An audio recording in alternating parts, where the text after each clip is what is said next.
नमस्कार दर्शक बंधु यूट्यूब चैनल ओडिया एस्ट्रोलोजी रे हेमंत कनाक आपण मानक स्वागत जनाऊँ। आसुन जानिबा मासिक राशिफल कार्यक्रम रे कन्या राशि व्यक्ति विशेषकर मे मासर फलाफल कौन रही मे मसर आपणकर शुभ जोगमान। कन्या राशि तीन बार विभक्त करागला। उत्तर फाल्गुनी कन्या 12 विभक्तक 6 मानव गण रही। हस्ता कन्या 13 विभक्तक 6 रही। देव गण रही। चित्रा कन्या 14 विभक्तक 6 दानव गण रही। मानव देव दानव अर्थात तीन गुण विशिष्ट नाम राशि यदि जातकर न थाए व्यक्ति विशेष नाम आम जातक स्थिर कर नाम राशि प आउ क्ष प्रथम अक्षर नाम होता जाना नाम राशि कन्या राशि बोली। शुभ संख्या 2, 5, 6 शुभ रंग नील और हलदी सुवर्ण धातु। कन्या राशि मे मासर घात बार घात चंद्र 4 तारीख 11 तारीख 18 तारीख 25 तारीख रोज घात चंद्र रोज 10 तारीख 11 तारीख 12 तारीख। कन्या राशि व्यक्ति विशेषकर स्वभाव कौन रही आम जाना कन्या अर्थात लक्ष्मी गृहर लक्ष्मी। कन्या राशि व्यक्ति विशेष और स्वभाव कन्या अर्थात जे कि जननी रूप भगिनी रूप एवं गृह लक्ष्मी विराजमान कन्या को रत्न बोली कहुई।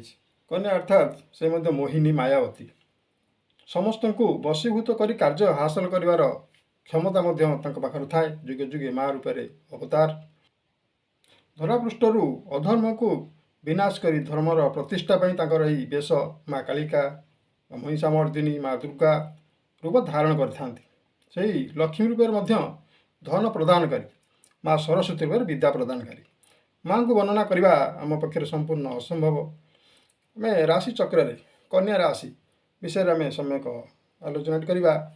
कन्या राशि बुध क्षेत्र में अधिपति केतु वर्तमान अवस्थान करुँच तो क्षेत्र में राशि चक्र में केतुकर अवस्थान आकस्मिक धन व्यय जना पड़े। मे मसटी आकस्मिक धन व्यय किसी नौकौन कारण धन आपणकर खर्च हम शारीरिक असुस्थ देखा दे पारे मान सम्मान हानि घटी पारे दुर्घटना आदि जोग रही सतर्कता अवलम्बन कले अत्यंत शुभफल हो। कन्या राशि षष्ठ क्षेत्र में शनिकर अवस्थान षष्ठ क्षेत्र में शुभफल प्रदान करथांती।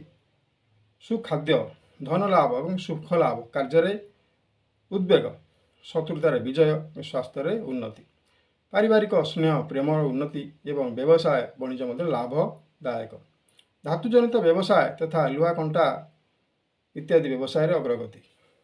स्वक्षेत्र में शनि अवस्थान करुँच। सप्तम क्षेत्र में जोगकारक ग्रह अच्छा मंगल राहु एवं बुध बुधंकर गमन रही मेष राशि को 10 तारीख बेलू मंगल और राहु जोगकारक हो रही। सप्तम क्षेत्र में चलन समय शारीरिक और मानसिक कष्ट देखा दे पारे कार्य विफलता रही मांगलिक दोष एवं गृह त्यागी शत्रु भय रही पाप दृष्टि क्षत आघात नेत्र पीड़ा शरीर में चर्म रोग आदि अशुभ मान देखा दे पारे। अष्टम क्षेत्र में शुक्र सहित जोगकारक अच्छा रवि रविंकर चलन वृष राशि को रही बृहस्पति रवि जोगकारक हे। वर्तमान शुक्र अवस्थान करुँच बुध आसिले शुक्र सहित बुधंकर जोगकारक रे मे मसरे 10 तारीख पर शुक्र सहित बुध जोग शुक्र निचस्थ अवस्थान करुँच तो क्षेत्र में शारीरिक मानसिक अशांति देखा दे पारे धन हानि एवं कार्य असफलता जोग रही। विद्या बुद्धि क्षेत्र निवृत्त रही पारती पिला खर्चांत एवं शरीर असुस्थ जना जाए। नवम क्षेत्र में बृहस्पति अवस्थान रही जोगकार रे रवि चलन पर वृष जोगकार रही बृहस्पति भीतर रवि जोग हे। बृहस्पति फल सब दिगर सुफल प्राप्ति हे। धर्म कार्य मन निवेश चाकरी क्षेत्र में पदोन्नति मान सम्मान वृद्धि व्यवसाय वाणिज्य सफलता आर्थिक अभिवृद्धि कौन पुत्र भातृ इत्यादि सुख प्राप्ति स्वामी स्त्री मध्य उत्तम बुझाणा पारिवारिक सुख शांति आदि शुभफल प्राप्ति मान जना जाए। दृष्टि क्षेत्र देखा गले आम आलोचना करवा ବୃହସ୍ପତିଙ୍କର ଦୃଷ୍ଟି ପଞ୍ଚମ କ୍ଷେତ୍ରରେ କନ୍ୟା ରାଶିକୁ ରହୁଛି। ଦୃଷ୍ଟିଗତ ଫଳ ଆମେ ଆଲୋଚନା କରିବାକୁ ଗଲେ ଶୁଭ ଫଳଦାୟକ। ପଞ୍ଚମ କ୍ଷେତ୍ରରେ ପିଲାମାନଙ୍କର ପାଠପଢ଼ା କ୍ଷେତ୍ରରେ ଅଗ୍ରଗତି ଲାଭ ଯୋଗ, ଶୁଭ ଫଳ ପ୍ରାପ୍ତି ଯୋଗ ଦେଖାଦେବ। କନ୍ୟା ରାଶିର ମେ ମାସରେ କିଭଳି ଭାବରେ ଶୁଭ ଫଳ ପ୍ରାପ୍ତି ହେବ ଆମେ ସମ୍ୟକ ଆଲୋଚନା କଲେ। କନ୍ୟା ରାଶିରେ କେତୁ ବର୍ତ୍ତମାନ ଅବସ୍ଥାନ କରୁଛନ୍ତି, କିନ୍ତୁ ଉକ୍ତ କ୍ଷେତ୍ରରେ ବୁଧ ହେଉଛନ୍ତି ଉଚ୍ଚସ୍ଥ ଏବଂ ସ୍ୱଗୃହୀ ମଧ୍ୟ। ନିଜ କ୍ଷେତ୍ରରେ ସ୍ୱଗୃହୀ ଏବଂ ରହିଲେ ମଧ୍ୟ ଉଚ୍ଚସ୍ଥ ହୋଇଥାନ୍ତି। ବୁଧ ଚତୁରତାର ପ୍ରତୀକ, ଚପଳମତି।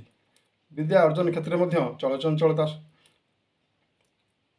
ଆୟ କ୍ଷେତ୍ରରେ ଉତ୍ତମତା ଓ କାର୍ଯ୍ୟରେ ସିଦ୍ଧି। ଧନ ଉପାର୍ଜନ କ୍ଷେତ୍ରରେ ମଧ୍ୟ ବିଭିନ୍ନ ଉପାୟ ଅବଲମ୍ବନ କରିଥାନ୍ତି, କାର୍ଯ୍ୟରେ ସଫଳତା ହାସଲ କରିଥାନ୍ତି।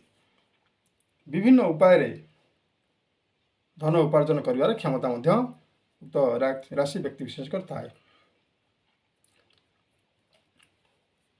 କନ୍ୟା ରାଶିର ମେ ମାସର 4 ତାରିଖ, 11 ତାରିଖ, 18 ତାରିଖ ଏବଂ 25 ତାରିଖ ଅଶୁଭ ଦିନଗୁଳି ରହିଛି।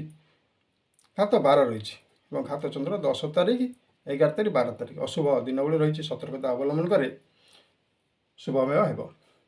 କନ୍ୟା ରାଶି ବ୍ୟକ୍ତି ବିଶେଷଙ୍କର ଏ ମାସର ଫଳାଫଳ ସମ୍ୟକ ଆଲୋଚନାଟି କଲେ। ଷଷ୍ଠ କ୍ଷେତ୍ରରେ ଶନି ଅବସ୍ଥାନ, ସପ୍ତମ କ୍ଷେତ୍ରରେ ମଙ୍ଗଳ, ରାହୁ, ବୁଧ ଏବଂ ଅଷ୍ଟମ କ୍ଷେତ୍ରରେ ଶୁକ୍ର, ରବି, ନବମ କ୍ଷେତ୍ରରେ ବୃହସ୍ପତି। ଫଳ ରାଶି ପ୍ରତି ଶୁଭମୟ ରହିବ। ବିଭିନ୍ନ କ୍ଷେତ୍ରରେ ଅଗ୍ରଗତି ଉନ୍ନତି ଯୋଗ ମଧ୍ୟ ରହିଛି। ଦୃଷ୍ଟି ମଧ୍ୟ ପଞ୍ଚମ କ୍ଷେତ୍ରରେ ରହିଛି, ଶୁଭ ଫଳ ପ୍ରାପ୍ତି। ତ ଭିଡ଼ିଓଟି ଆପଣଙ୍କୁ ଭଲ ଲାଗିଥିଲେ ଭିଡ଼ିଓଟି ଲାଇକ୍ କରନ୍ତୁ, ସେୟାର କରନ୍ତୁ ଏବଂ ସବସ୍କ୍ରାଇବ୍ ମଧ୍ୟ କରିଦିଅନ୍ତୁ। ଜୟ ଜଗନ୍ନାଥ।